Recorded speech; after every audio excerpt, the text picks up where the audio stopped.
Hello friend, welcome back to my kitchen. My name is Becky. If you're new, today we are getting to a project I have been wanting to get to since I harvested these elderberries, and today is finally the day.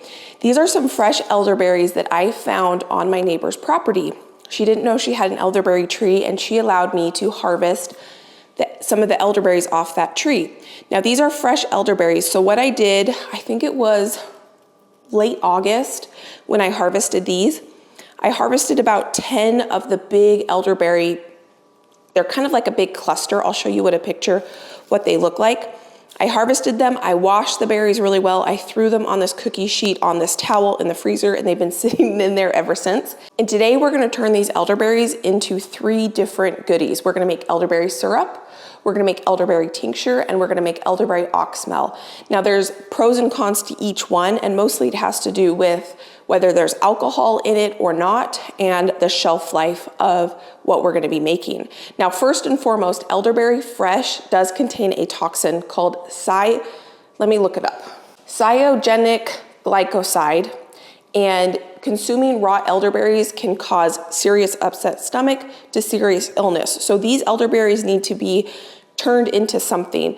The compound that is toxic in elderberries is very volatile, so it doesn't take much to destroy this toxicity that's in fresh elderberries, but they do need to be processed. And before I get started, disclaimer, I am not a doctor, I'm not an herbalist, I am not recommending any sort of supplement to anybody. Before you take any supplement, always contact your doctor and ask them if it's okay if you take it. Elderberry is an immune boosting aid. And so if you have an autoimmune disease, you don't want to be boosting your immune system. So definitely before you take any sort of elderberry supplement, make sure you're contacting your pharmacist and your doctor and making sure there's no contraindications for any health conditions you may have, and or if there's any medications you already take, that there's no contraindications that you should not be taking elderberry along with your prescribed medications. So with that being said, the first thing we're gonna be doing is making the simple syrup, because that needs to simmer on the stove for quite some time. And that's how we're gonna extract all the goodness from the elderberries. And we're gonna be breaking down the cytogenic glycoside, which is the toxic compound in elderberries. The toxin is so volatile that either cooking it on the stove, dehydrating it, or tincturing it can break down that compound. So what I want to do is remove the stems and leaves, because the toxin is not only in the berries themselves, but can also be in the stems and leaves. And we don't need the stems and leaves in our syrup.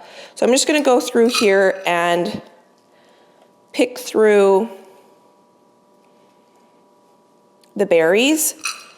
And for the simple syrup, we need 1 cup of berries.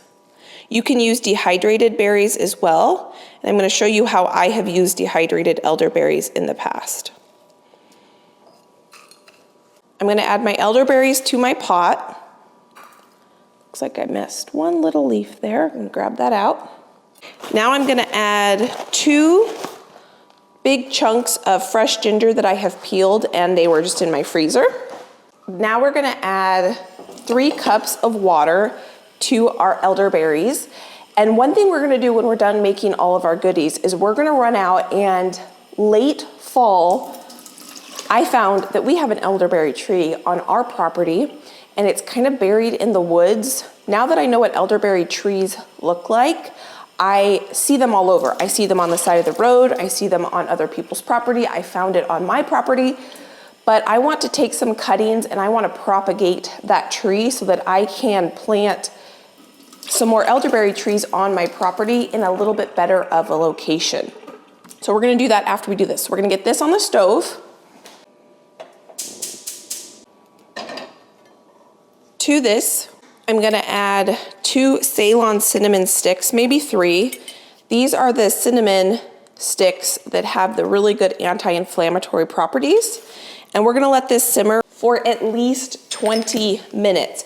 Now, when I was researching recipes to make elderberry syrup, the time varied greatly. Everyone said at least reduce by half, and the minimum was 20 minutes up to 45 minutes. I think I'm gonna go ahead and simmer mine for 45 minutes. I have it on a pretty high heat now, but once it comes to a boil, I'll reduce it.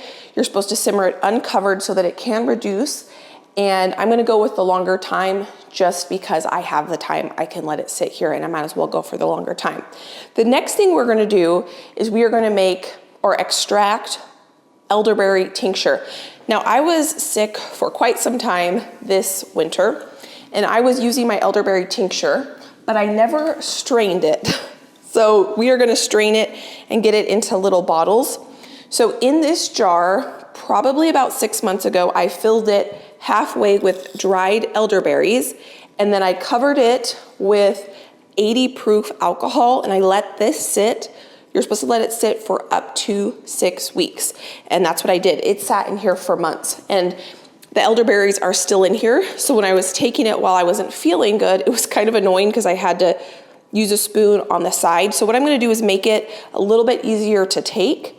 And I'm gonna put it in these little amber bottles that I got on Amazon. And I can link all the equipment we're gonna use today and the ingredients if you wanna try, along with the different recipes I found online down below. So I'm gonna take my already extracted elderberry tincture and run it through a fine mesh sieve. Now this stuff is going to stain anything it touches. Probably should have got a bigger bowl out.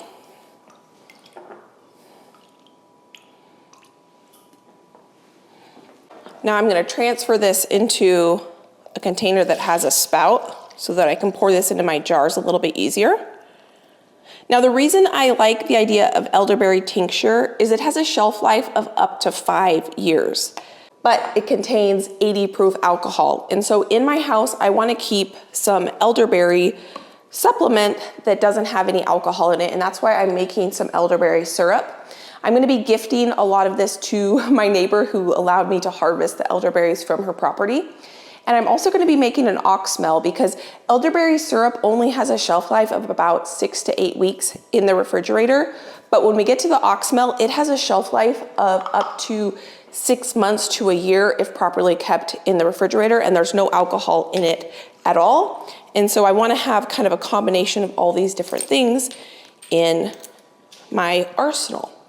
So here I've got my little amber bottles, and ideally you wanna use amber because they're dark and they're not gonna be exposed to sunlight, which can kind of break down the immune boosting properties. These little jars came with this itty bitty stainless steel funnel, and I'm going to carefully pour my elderberry tincture slowly into my jars.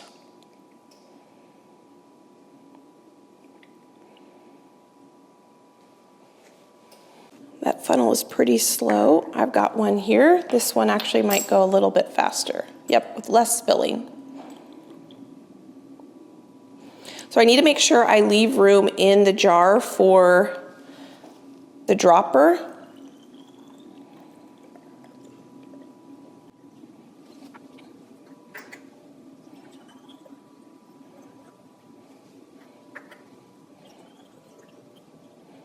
Our elderberry syrup is starting to bubble, so I'm gonna go ahead and turn the heat down just a little bit because I don't want this to be at a rapid boil. I want it to be at a gentle simmer.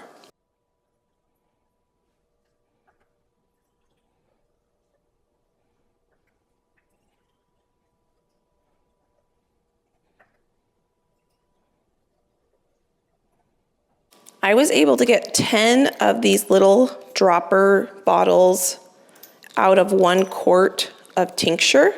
So now what I'm gonna do is put the dropper into the bottle. That's why we needed to leave just a little bit of room at the top.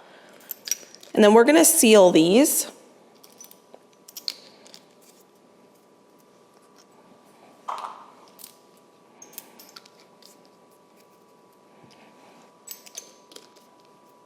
But I will seal them once we seal our syrup, so we can seal all of these little bottles at the same time.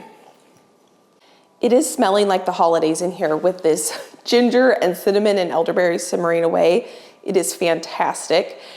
So if you need your house to smell good, go ahead and get some elderberry simmering on the stove. But now what I want to do, even though I have a lot of tincture here bottled up, tincture can just sit and wait for you. You don't want to come down with something and need it and not have it on hand. So I have some more dried elderberries here. The ratio from what I found online is about 1 to 4 parts if you're using dried.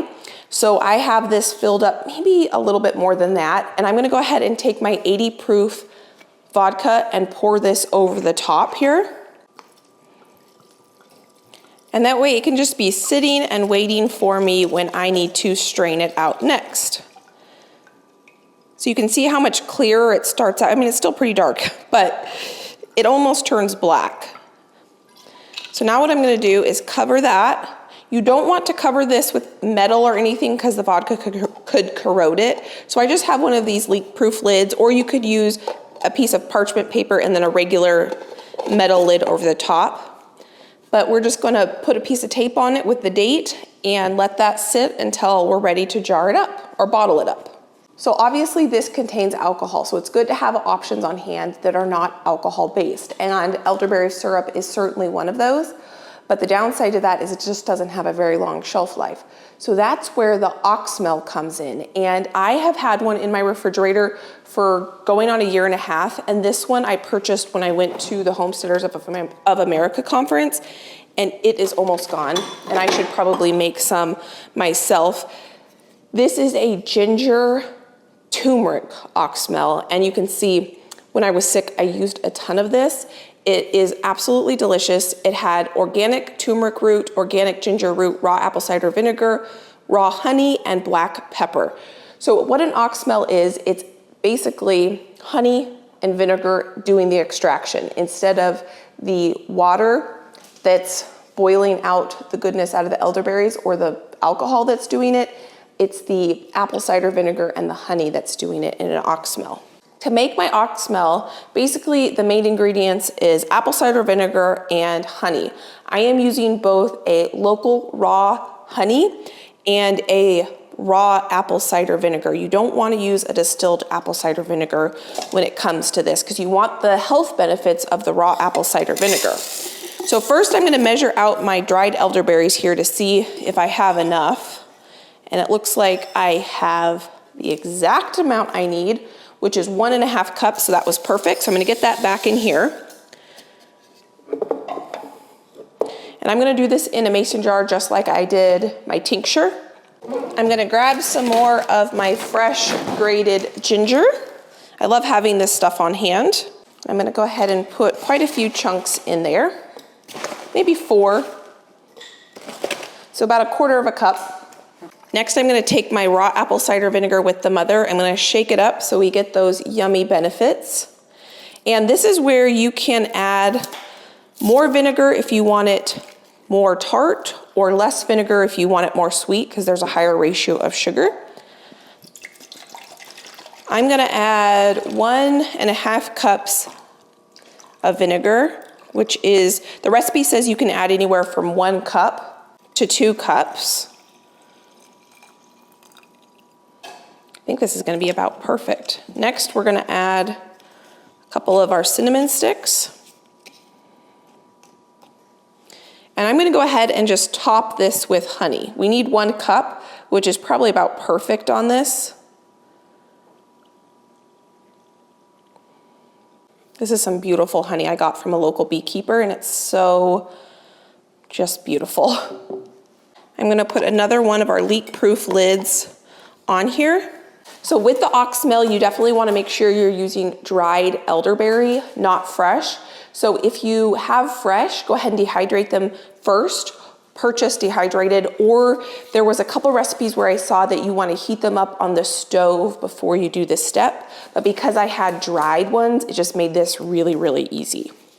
So I'm just shaking this up. I need to get some tape and label this so that I know the date I started it and what it is.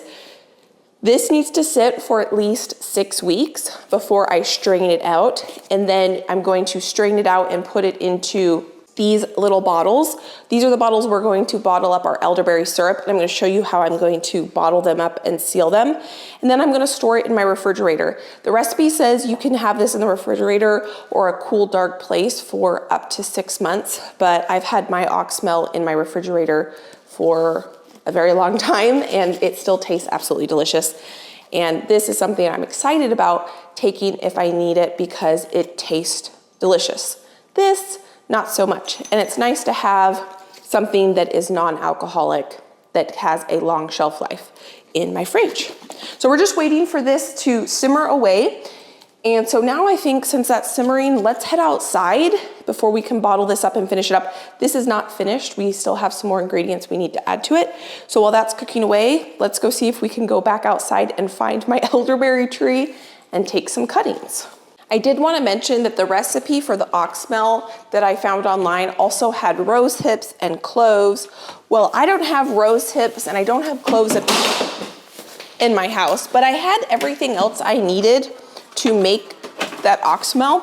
So I just decided to make it with the things I had on hand instead of going out and purchasing those things. I know that rose hips have a lot of vitamin C in them and that would add a lot of benefits. Oh, it also had echinacea in it as well, which I didn't have that either. I have it growing in my garden, but I don't want to dig those plants up right now to harvest the echinacea. So I think it's still going to be really good and taste delicious with just the honey, the vinegar, the cinnamon, and the elderberry. Okay, let's go out and see if we can find my elderberry tree. I need to grab some snippers from the garage. I got what I need. So 2 years ago, I had a friend send me some elderberry cuttings from her house, and I rooted them successfully. It was incredibly easy to do, so I think I can do this again successfully. I'm going to show you what my 2 elderberry plants look. Oh my goodness, okay, they're starting to grow little flowers, not flowers, leaves. So 2 years ago, my friend sent me elderberry cuttings that were this big, and I rooted them out in water, which I'm going to show you how I'm going to do that. And then once they had roots, I put them in pots, and now they are huge. This spring, I'm going to plant them out somewhere on the property. I figured if I was successful once at doing this, I probably can be successful again. I probably could take cuttings from those little trees, but I want to keep those trees as strong and robust as possible. Our bush, I don't know if it's a bush or a tree. So we're going to leave those alone, and we're going to see if we can find the elderberry that's growing on the property already. One thing I want to do to my nippers before we go out there and do a cutting is I want to sanitize them, because I want to make sure that if there's anything on my nippers, because they're not the newest nippers, that we just go ahead and take care of that and kill that. So I just have some rubbing alcohol here, and I'm going to let this sit in here for just a couple minutes. I'm not a propagating expert, but from what I understand is that elderberries are relatively easy to propagate and root out. I mean, if I can root out the elderberries, I also did something similar to this for my fig tree. The fig tree at my last home, I didn't even cut them or anything. I just snapped some branches off my fig tree. I put them in water and they rooted out no problem. So I probably could do the same thing with elderberry, but I am taking a little extra precaution by going ahead and just sanitizing these nippers. I'm going to rinse them off with some water. And we're going to head out and see if I can find my elderberry tree. This is my side yard, and I remember it being somewhere along this edge. These dark dead branches, those are all blackberries that we need to clean out this winter before spring.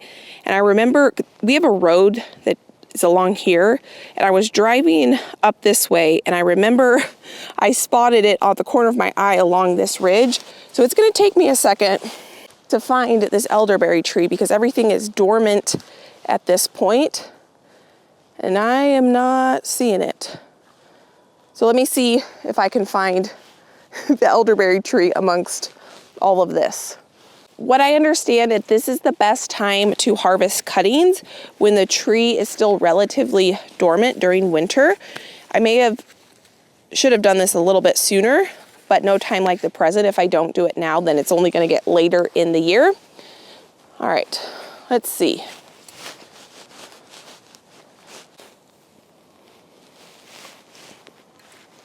Oh, found it. Okay, it's buried amongst these blackberries. It's right here. So I think cleaning up these blackberries has just upped itself on the to-do list.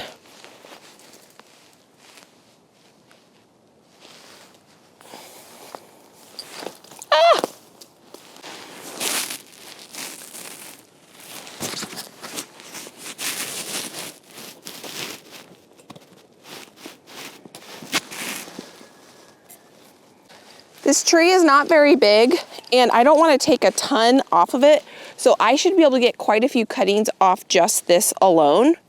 The video I watched on how to do this, the man said cut the bottom at an angle so you know that that's the bottom and that's where you're going to root it out, about an inch below where the two little nubs are. And then at the top, cut it directly across. So there's one cutting. And then we're going to cut it at an angle about an inch below those two nubs. And then across on the top. He also said to look at the bottom and make sure it's nice and white and there's no black, which would be signs of fungal diseases, which those look fantastic. This top one I'm going to leave a little bit longer. I'm going to cut it at an angle like that. So we got 3 cuttings off that one. And then we're going to go inside and sanitize the bottom of these as well. And we could have just made 3 new elderberry trees.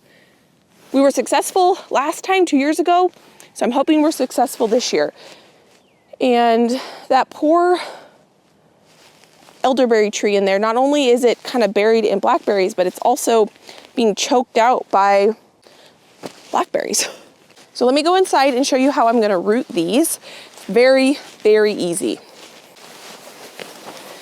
It smells like the holidays in here. It smells fantastic. Between the cinnamon, the ginger, and the elderberries simmering away on the stove. It's amazing. So let's get these sanitized. And to do that, all we need to do is put a little bit of apple cider vinegar, which we already have from earlier, and dip the end in that. I didn't do this last time and it worked just fine, but I'm just going off what he said to do.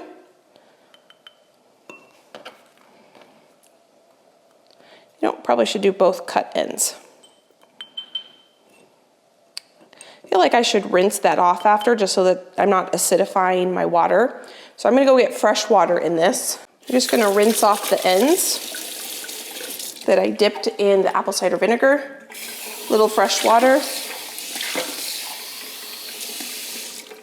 And all I'm gonna do is stick these cuttings in there, put this on my windowsill, and we're gonna see if those root out. I'm pretty sure they're going to. Elderberry cuttings and propagation, from what I've seen, just looks relatively straightforward. So that's all you need to do. So now I think our elderberry syrup is ready for the next step. So I'm gonna go ahead, I need my strainer for this. I'm gonna compost those berries. I'm not gonna give the berries that were sitting in the tincture to my chickens because obviously that has alcohol in it and I don't wanna give that to them. So I'm gonna compost those berries. I'm gonna rinse this off because it had alcohol on it. This has been at a gentle simmer for about 40 minutes now, and it's reduced by about half. So now I'm gonna take, basically it's elderberry tea or juice at this point. It's not syrup yet. And I'm gonna strain it. And we need this liquid to cool to room temperature before we can add the rest of the ingredients. So I think I've extracted all the elderberry juice out of here. So I'm gonna let this sit and come to room temperature. And these elderberries that were from the juice, those can go to the chickens. You know, I think I'm gonna do a quick Google search and just make sure that chickens can have elderberries. Chickens can enjoy elderberries as an occasional treat, but consumption should be limited. So I think that little bit that I had, about 1 cup between all my chickens, will be just a nice little treat for them. All right, now I'm rereading this and it says, additionally, it's essential to remove the seeds from the elderberries before offering them to the chickens, as seeds can contain the cyanogenic glycoside, which is harmful. There's no way I'm going to be able to remove all those seeds from those tiny berries, so those are going to be composted. The more you know. I always like to, before I give them something new, just do a little quick Google search and make sure it's safe for them. Our elderberry juice is now ready to be turned into elderberry syrup. And you want to use a nice quality honey again for this because you want the benefits of a raw honey. And so I've got some honey here, but I don't quite have a cup's worth. And then I've got a tub of honey here that is a little crystallized, but that shouldn't be a problem. My elderberry juice is basically room temperature now. I did pop it in the refrigerator so that it would cool down a little bit faster. So now what I'm gonna do is I'm gonna mix in my honey to my juice. You didn't wanna do this on the stove when the juice was hot because you didn't wanna pasteurize the honey. You wanted to keep this nice and raw. So I'm gonna go with that, and I'm just gonna stir this until it's mixed together, and then this is done and we can bottle it up. I have almost boiling water in this jar because I'm gonna be gifting these 2 jars to my neighbor who allowed me to harvest off her elderberry tree. I'm gonna seal them up. I'm also gonna attempt to seal my tincture bottles, which I have never sealed before, but I've sealed in these bottles a lot. These are bottles and seals when I make homemade vanilla to gift. They're the same bottles as those. And I did taste my oxymel, and it tastes so delicious. This would almost be really good in a cocktail. So yummy. I love apple cider vinegar though. I am someone that can drink fire cider. I do have a video on that as well if you want to see how I made that. I can link that at the end of this video if you want to see how to make fire cider. All right, I think this is all mixed. I do want to give this a taste test. Let's see. Oh, wow. Wow. That cinnamon in that and ginger. The ginger's not coming through as much as the cinnamon, but the cinnamon almost adds this like warmth when you're not feeling good. When I wasn't feeling good in December, I sure wish I had this on hand. So let's fill up these 2 bottles. Of course, these bottles will be linked down below with everything else. And I did run them through the dishwasher, so they're sanitized.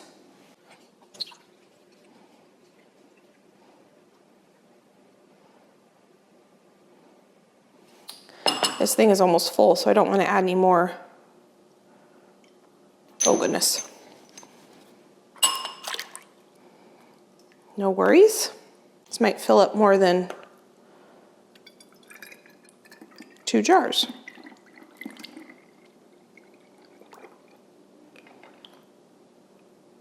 So these come with little dropper lids, which when I gift them, if they want to take them off, they can.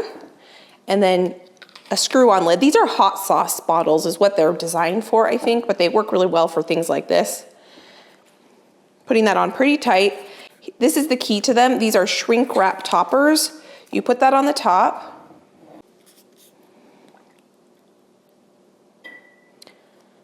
And the heat from this hot water shrink wraps them. See how beautiful?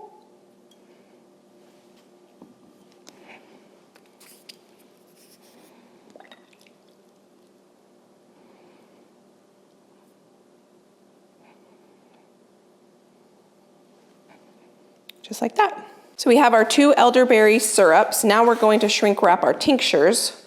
These bottles come with these lids and shrink wrap papers. I bought these shrink wrap papers separately than my little eyedropper bottles. And I've never done this on these. I probably should have tried doing this once before. Yeah, I don't think that's going to shrink wrap. Oh!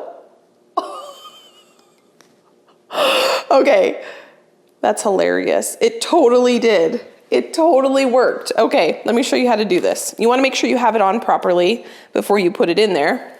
That's hilarious. Okay, so you've got your little plastic piece. I was thinking it was way too big for this, but it actually fits perfect. You want to put this on.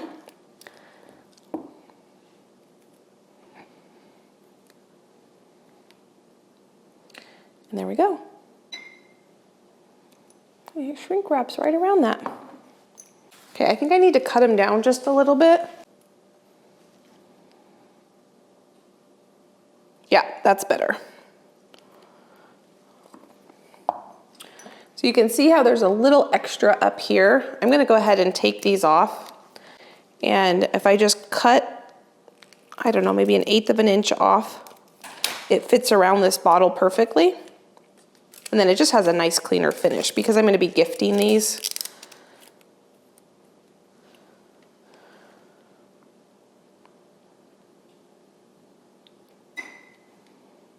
Yeah.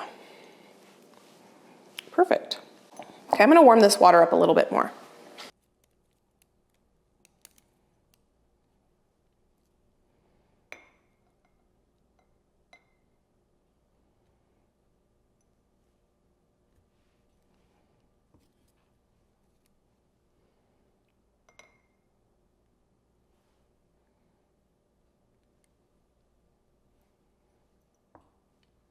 I'm gonna take my oxymel and my tincture and I'm gonna put this up in this cupboard that I get into kind of regularly. And I'm just gonna stick these up here so that I can remember to shake them periodically, and they're gonna be in a dark location, just so that they're not having sunlight on them. In 6 weeks, I'm gonna strain out the oxymel. I'm gonna put it into these little bottles and pop it into my refrigerator. These 2 bottles are going to my neighbor. I do have a little bit of extra syrup that I'm just gonna put into a mason jar and pop that in my fridge, and I'll keep that. And then I need to label these though, so that my loved ones who I gift these to know what they're getting. Before I label them, I just am going to wash off the jars. I just ran this under some water and I'm gonna dry it so that the label has a dry, clean surface to adhere to. And I'm gonna go ahead and just rinse off my tincture bottles too.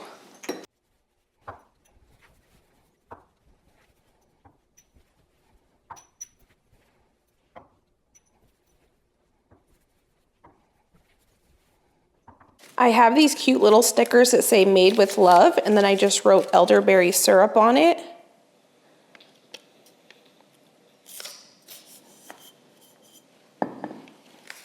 I'm gonna put the date on this as well. I guess I didn't put the date on that, and that would be pretty important.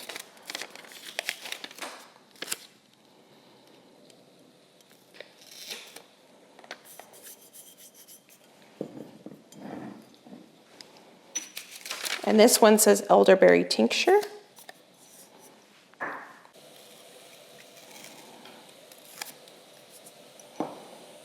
And just like that, we have our tincture bottled up. I have cuttings rooting, our oxymel is brewing, and our elderberry syrup is in the refrigerator ready to go. And I've got more tincture brewing.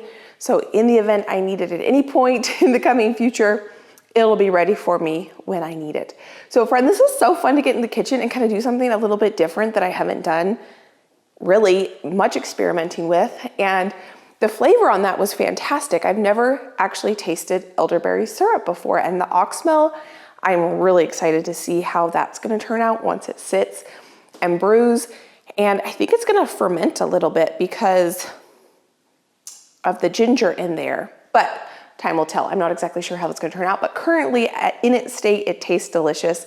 So does the syrup, and the tincture doesn't really taste that great, but I wanna keep it on hand. So I will link all of the bottles and equipment I used in today's video if you're interested in them, along with the recipes that I found that I followed today.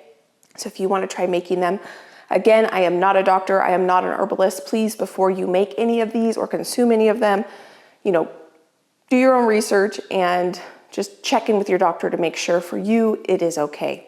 So thank you for being here. If you wanna watch how I made fire cider, I can pop that there. Probably one of my oldest videos I have, and just another video down here you can go enjoy between now and my next upload. So thank you for being here, thank you for being you, and I can't wait to see you next time. Bye, friend.